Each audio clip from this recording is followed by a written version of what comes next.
sudah cukup jauh ya. Analisanya ini sudah cukup jauh dan menurut saya sudah cukup luas ya. Effort yang sudah saya korbankan lah di sini akhirnya mulai saya lihat ini membuahkan hasil untuk melihat suatu gambaran, dan sehingga saat mengajak masyarakat sudah lebih jelas bentuknya gitu loh. Yang pasti memang benar harus diperangi hoax ini. Kenapa? Sudah jelas tujuannya meresahkan masyarakat dan menyesatkan dalam hal informasi. Ya, kalau segala sesuatu yang menyesatkan dan sengaja meresahkan itu dibiarkan, efeknya sangat buruk. Ya, beda tadi saya bilang hanya kejadian kepada seseorang, ada kejadian di suatu tempat. Itu semuanya masih yang normal-normal saja, kita bilang itu yang itu kejadiannya localized ataupun terhadap pihak tertentu. Tetapi saat ini hoax ini dibuat memang sengaja untuk membuat khawatir bisa pihak yang banyak, dalam tanda kutip kesannya ini hoax itu sebetulnya sudah seperti terorisme di dunia digital. Tujuannya sama kayak terorismenya di dunia nyata, kan membuat masyarakatnya resah, jadi ketakutan gitu loh ya, jadi khawatir dan lain sebagainya. Nah, di ranah digital saat itu kekhawatiran itu terjadi, saat ketidakpastian terjadi, dan kemudian kesimpang siuran informasi itu terjadi, otomatis orang jadi was-was, jadi sehingga tidak lagi percaya terhadap suatu berita apapun. Jangan-jangan hoax, jangan-jangan ini. Bahkan biasanya dari media pun yang udah kayaknya yang benar, rata-rata dia bilang, oh jangan-jangan itu hoax. Padahal ngomong media loh, paling tidak kan dia bertanggung jawab, dia tahu implikasinya ya, efeknya kalau itu dibiarkan dan kemudian terbukti ternyata informasi yang disampaikan itu berupa hoax. Ya media sudah tahu itu, begitu loh. Nah, tetapi ada juga sekarang media yang terpancing terhadap informasi hoax, mungkin karena tidak punya berita apa-apa, dia sampaikan kemana-mana gitu loh. Ya, nah ini yang saya bilang mengkhawatirkan. Oke, nah kalau kita yang saya bilang tadi udah menyesatkan kemudian kita masih diamin, akan jadi apa bangsa kita ke depannya? Ngelihatnya sangat-sangat kacau, sehingga orang tidak punya lagi referensi gitu loh. Ya, dan kemudian tidak punya lagi keberanian untuk menyetop, dan kemudian nanti ada yang namanya the new normal. Sekarang kan habis Covid, pasca Covid katanya akan ada the new normal ya, yang dimana bahwa kemana-mana orang pergi selalu pakai masker, itu udah bukan sesuatu yang asing lagi, tetapi udah menjadi yang umum. Dan kemudian kalau antri sudah mulai banyak berjarak, lebih banyak lagi, itu udah menjadi sesuatu yang umum sekarang gitu loh misalnya. Nah, salah satu the new normalnya ini, kalau umpamanya dianggap jadi hoax itu adalah sesuatu yang bagian dari kebiasaan, itu yang mengkhawatirkan. Itu yang harus kita hindarkan. Masa orang dikhawatirkan itu kemudian selalu harus dianggap normal? Ya, enggak, sama sekali enggak, gitu loh. Ya. Nah, kemudian seberapa mendalam yang sudah saya lakukan? Let's say like this. Saya sudah mengevaluasi, ya. Cukup hanya dalam beberapa bulan, kalau nggak salah 2 bulan terakhir ini saja saya review semuanya hoax yang ada, ya, bisa dibilang 6 bulan terakhir.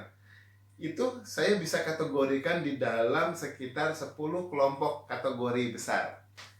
Dan kemudian secara total mempunyai sekitar 40-an atau bahkan lebih, sudah sampai 50 topik.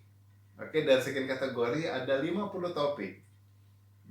Ini saja masih hafal kategorinya. Pertama tentang bencana.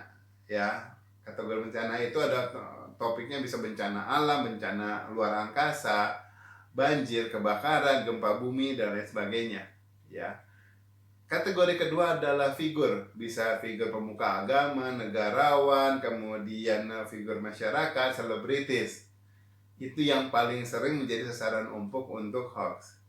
Yang ketiga adalah urusan finansial, baik itu yang perbankan, non banking, tayangan online, ya, dan lagi sebagainya, ya, penyelewengan itu di finansial. Ya, habis itu ada soal institusi. Di kategori institusi ini topiknya ada banyak, dari mulai kenegaraan termasuk kementeriannya, ya, kemudian lembaga pendidikan, pemerintahan provinsi, pemerintahan daerah, perusahaan, layanan masyarakat, gitu loh. Ya, itu yang dalam hal institusi. Selanjutnya adalah mengenai agama. Kalau agama ya simpen, ada yang namanya Islam, Kristen, Hindu, Buddha, dan agama lain-lain lah. Saya ambil yang 4 ini kan yang paling umum ya. Yang lain-lain saya gabungkan. Nah, yang paling banyak terkena Islam, masih wajar karena itu menjadi selalu agama yang menjadi perhatian dan itu agama yang mayoritas di bumi pertiwi ini. Ya, dan keagamaan adalah mengenai keajaiban, ya keajaiban dari hal yang gaib, ya kemudian urusan yang audio, suara-suara yang aneh-aneh, dan video, gambar-gambar yang aneh-aneh, banyak gitu loh. Ini dari tadi saya yakin pemirsa juga berpikir, oh iya ya banyak memang beredar, benar semua dari kategori tersebut. Oke, habis keajaiban adalah keamanan. Dan dari faktor keamanan dari mulai ancaman, dari kekursuhan, kekisruhan, dan kemudian terorisme, penculikan, kriminal, gitu loh. Ya, itu semuanya banyak yang mengurusan keamanan. Habis keamanan apa? Adalah mengenai kesehatan. Urusan kesehatan dari mulai ancaman kesehatannya, khasiat yang aneh-aneh, obat-obatan, kemudian kejadian, ada kemudian kegiatan sama kegiatan aja saya lihat udah bisa dalam kelompok yang berbeda, gitu loh.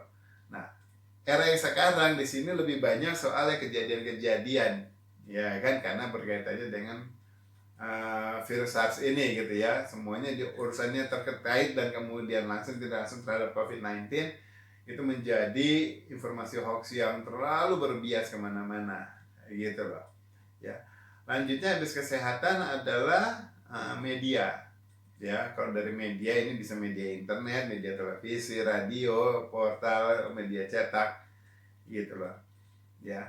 Kemudian yang ke-10 adalah telematika, dari mulai aplikasinya, gadgetnya, layanan online-nya, komunikasi, praktisinya, ya profesional, segala. Itu menjadi banyak hal yang bisa menjadi bulan-bulanan.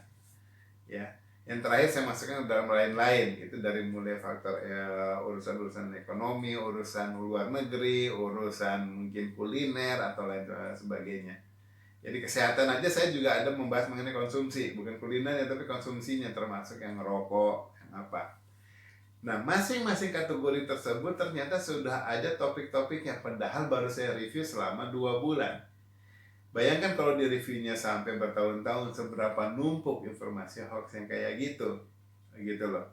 Ya, nah, analisa ini mungkin masih dangkal, walaupun udah banyak, tetapi mungkin masih dangkal lah kalau umpamanya pihak yang berwajib ataupun kemudian dari pihak masyarakat mau berperan serta untuk kemudian mengembangkan ini lebih mendalam. Ayo, setiap sesuatunya itu bisa kemudian kita lihat satu kelompoknya agar memudahkan orang untuk mereview. Ya, tujuan membuat di kelompok-kelompokan itu adalah agar memudahkan orang untuk melakukan review. Ya, dan itu luas banget. Oke. Nah, dengan seperti itu temuannya, dan kemudian masa mau dibiarin berbagai lini loh. Ya masa mau kita biarin? Dalam waktu review hanya 2 bulan saja, nggak nyampe 1,5 bulan kali, atau 1 bulan, 1 minggu atau 2 minggu, dan sejak 1 April ya. Itu sekarang berapa sih? 9 ya? 9 apa 12-an April? Apa sampai lupa sekarang nggak berapa sih? Ya. Itu bayangkan, hanya nggak nyampe 2 bulan, 1,5 bulan lah kita anggap, sudah beredar 250-an lebih hoax. Ya. Jadi kalau kita bilang, asumsikan kalau umpamanya ini ada 25 hari, berarti ada 10 hoax dalam 1 hari yang disebarkan. Ya baik terhadap objek yang sama tetapi disampaikan secara berlainan, ataupun yang menyampaikan langsung hoaxnya itu terhadap hal-hal yang memang sudah lain, sudah berbeda. Ya. Nah, kalau ini dibiarkan dan kemudian ini menjadi faktor kebiasaan, kita banyak terjerumusnya itu terlalu luas karena dia ada di berbagai lini gitu.